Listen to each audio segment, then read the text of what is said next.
মোহতারাম হাজরিন, শিশুর মতো নিষ্পাপ হওয়ার মতো আমলগুলোর ভিতরে সর্বপ্রথম আমল, যে আমলের মাধ্যমে আপনি নবজাতক শিশুর মতো নিষ্পাপ হতে পারবেন,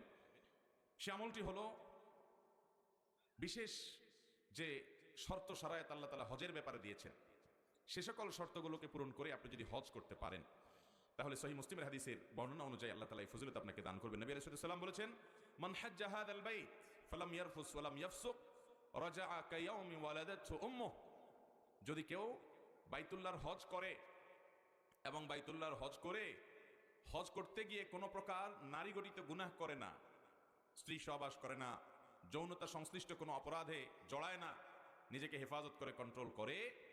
এবং অন্য কোনো পাপ অপরাধ করে না হজের পুরো সময় জুড়ে, পুরো সফর জুড়ে, পুরো মৌসুম জুড়ে,